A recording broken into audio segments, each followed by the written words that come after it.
যুক্তরাজ্যে পার্লামেন্ট নির্বাচন অনুষ্ঠিত হচ্ছে আজ। স্থানীয় সময় সকাল 7টায় শুরু হয়েছে ভোট গ্রহণ, চলবে রাত 10টা পর্যন্ত। এবারের নির্বাচনে তুমুল প্রতিদ্বন্দ্বিতার মুখোমুখি হচ্ছে ক্ষমতাসীন কনজারভেটিভ পার্টি এবং বিরোধী লেবার পার্টি।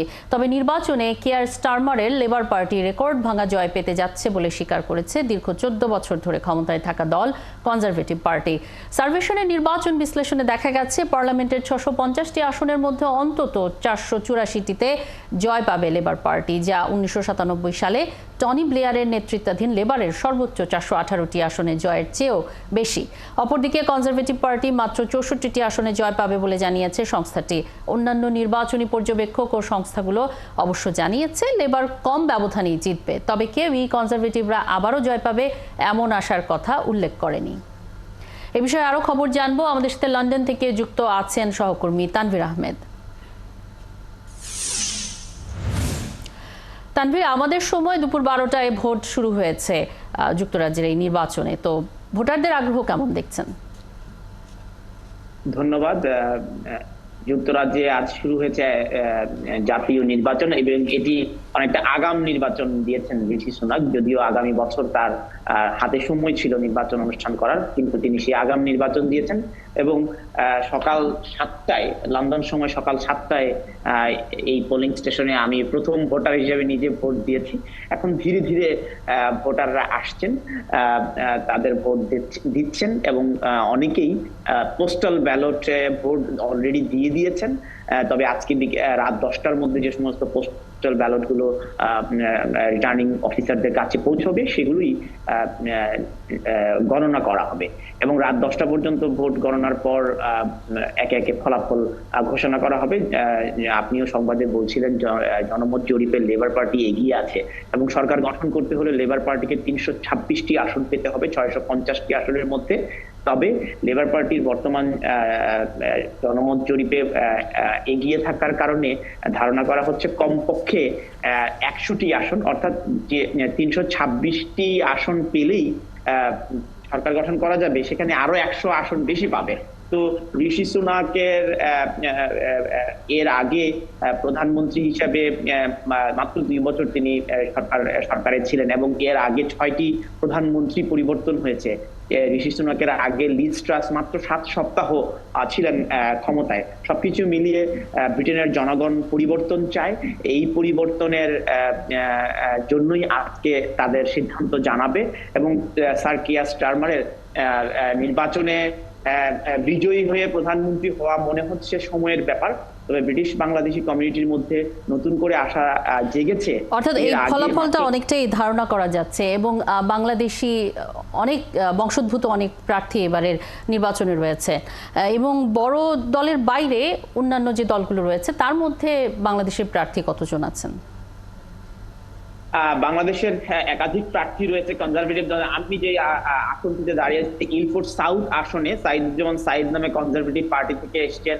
এছাড়াও ইন্ডিপেন্ডেন্ট অর্থাৎ স্বতন্ত্র প্রার্থী হিসেবেও অসংখ্য বাংলাদেশি, অর্থাৎ বেথনাল গ্রিন স্টেপনি গ্রিন, যেটি আগে বেথনাল গ্রিন এবং বো ছিল, সেখানেও একাধিক বাংলাদেশি বংশোদ্ভূত স্বতন্ত্র প্রার্থীরা দাঁড়িয়েছেন, কনজারভেটিভ দল থেকে দাঁড়িয়েছেন। তবে 2জন নতুন বাংলাদেশি, নতুন ব্রিটিশ বাংলাদেশির আসন পাওয়ার সম্ভাবনা রয়েছে, যেটি লুটনের উইচহাম এবং ওয়েস্ট হ্যামশায়ারের লেবার পার্টি। এই 2জনই নারী।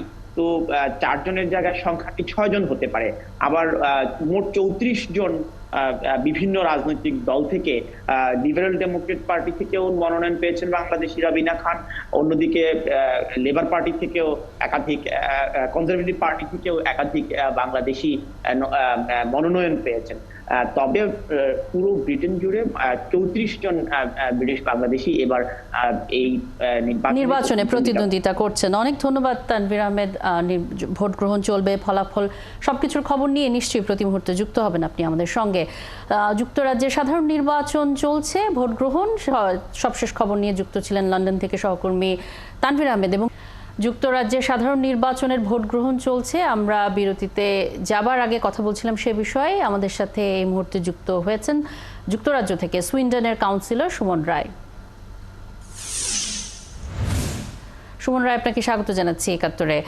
যেটি বলছিলাম যে এবারের নির্বাচনের আগে থেকে যত ধরনের জরিপ রয়েছে বা আপনি বিভিন্ন আন্তর্জাতিক সংবাদ মাধ্যমের যে বিশ্লেষণগুলো রয়েছে সেখানে আমরা দেখছি বলা হচ্ছে কনজারভেটিভ পার্টির ভরাডুবি হবে। এর পেছনের কারণ কি বলা হচ্ছে?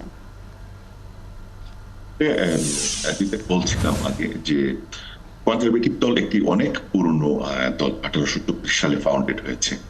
তারপর থেকেই কিন্তু তাদের খুব সফলভাবে তারা দলীয় কার্যক্রম পরিচালনা করছে, বিভিন্নবার ক্ষমতা আসছে। আপনি জানেন যে বিগত 14 বছর যাবত তারা ক্ষমতা, কিন্তু লাস্ট 2019 সালে যখন ক্ষমতায় আসলো তারা কিন্তু বিভিন্ন ধরনের বিপর্যয়ের সম্মুখীন হয়েছে বৈষয়িক কারণে। কারণ প্রথমত হইল কোভিড-19 অনেক বড় একটা মহামারী সারা বিশ্ব জুড়ে তোলপাড় করেছে, এটাকে ফেস করতে গিয়ে অনেক বড় ধরনের সমস্যা। তারপর রাশিয়া ইউক্রেন যুদ্ধ, তারপর গাজা এবং প্যালেস্টাইনের যে যুদ্ধ, সবকিছু মিলিয়ে কিন্তু কনজারভেটিভ দলের উপর এই ধরনের চাপটা এসেছে। কারণ আপনারা জানেন যে এই অল্প কিছুদিনের মধ্যেই কিন্তু অনেকগুলা সরকার মানে অনেকগুলা পার্টির প্রধান পরিবর্তনও করেছেন তারা রিফর্ম করার জন্য, কিন্তু কোনোভাবেই কোলে করতে পারছেন না। কিন্তু আপনি যদি দেখেন এই কনজারভেটিভ দলের যে ম্যানিফেস্টো, তারা কিন্তু অনেক ধরনের প্ল্যান নিয়ে আসছে, যেটা কিন্তু কেয়ার স্টারমারের কিন্তু কোনো ক্লিয়ার প্ল্যান ছিল না এদেশের ম্যানিফেস্টোতে। সে ইয়াং পিপুলদেরকে কিভাবে সাপোর্ট দিবে, তারপর ট্যাক্স কাট, তারপর পেনশনের ট্যাক্স কাট, তারপর সেলফ এমপ্লয়েড প্রত্যেকটা মানুষকে কিভাবে ইনফ্রাস্ট্রাকচার, এনার্জি, তারপর এডুকেশন, এনএইচএস, সব দিকে কিন্তু তাদের একটা ক্লিয়ার প্ল্যান ছিল, ইনভেস্টমেন্ট প্ল্যান ছিল। কিন্তু তারপরও দেখা যাচ্ছে যে একটা বহিঃপ্রকাশ, এটা কিন্তু এই ইলেকশনের মধ্যে তাদের প্রতিফলন ঘটছে এবং এই কারণেই লেবার পার্টি রেকর্ড জয় পাবে তেমন একটি পূর্বাভাস আমরা সব জায়গায় দেখছি। যে ব্রিটিশ বাংলাদেশি যারা রয়েছেন বা ব্রিটেনে যে বাংলাদেশিরা আছেন, তাদের কাছে অভিবাসন প্রসঙ্গে সরকারের কি অবস্থান হবেন সেটি একটি বড় আগ্রহ প্রশ্নের জায়গা। সেখানটায় আমরা ঋষি সুনাককে দেখেছি তার রুয়ান্ডা বিল, যেটি নিয়ে অনেক আলোচনা হয়েছে। কিয়ার স্টারমার তিনি যদি প্রধানমন্ত্রী হন, সেক্ষেত্রে কি অভিবাসনের ক্ষেত্রে কোনো ধরনের বদল আসবে বা তার অবস্থান কি হবে?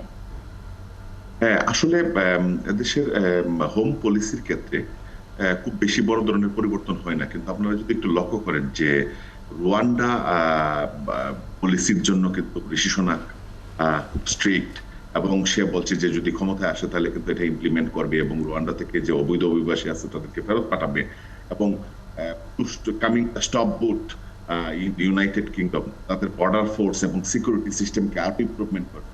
কিন্তু অ্যাট দ্য সেম টাইম আপনি যদি দেখেন যে 25 জুন কেয়ার স্টারমারের খুব রেকলেস একটা বক্তৃতার মাধ্যমে উঠে আসছে যে বাংলাদেশের অভিবাসীদেরকে কিন্তু ফেরত পাঠাবে। সে কিন্তু ডাইরেক্টলি বাংলাদেশিদেরকে উল্লেখ করেছে, যেটা বাংলাদেশিদেরকে অনেক বেশি আহত করছে। এবং ব্রিটিশ বাংলাদেশি অনেক লেবার পার্টি সমর্থিত যে কাউন্সিলর, তারাও কিন্তু অনেকেই পদত্যাগ করছে, এটা নিয়ে প্রচুর তোলপাড় এবং বিবৃতি দিয়েছে। যদিও পরবর্তীতে সে একটি প্রেস কনফারেন্স করে এখানে এসে সরাসরি ক্ষমা চায়নি, বাংলাদেশের সাথে টাই, তারপর বাংলাদেশের সাথে খুব সুসম্পর্ক আছে, বিভিন্ন ধরনের সে তা কথা বলেছে, কিন্তু এতে করেও কিন্তু বাংলাদেশিরা হ্যাপি না। আমরা যারা ব্রিটিশ বাংলাদেশি আছি, আমরা কিন্তু মেজরিটি পিপলই কিন্তু আগে এই লেবার সমর্থন করত, কিন্তু তার এই বিবৃতির ফলশ্রুতিতে কিন্তু বাংলাদেশিরা অনেক বেশি বিব্রত এবং খুব আহত হয়েছে, এবং আশা করা যাচ্ছে এটা এই নির্বাচনে প্রভাব পড়বে। যদিও লেবার পার্টি ক্ষমতায় আসে, তারপরও কিন্তু বাংলাদেশিরা অনেকেই লেবারকে ভোট দিবে না এ ধরনের ধারণা করা হচ্ছে।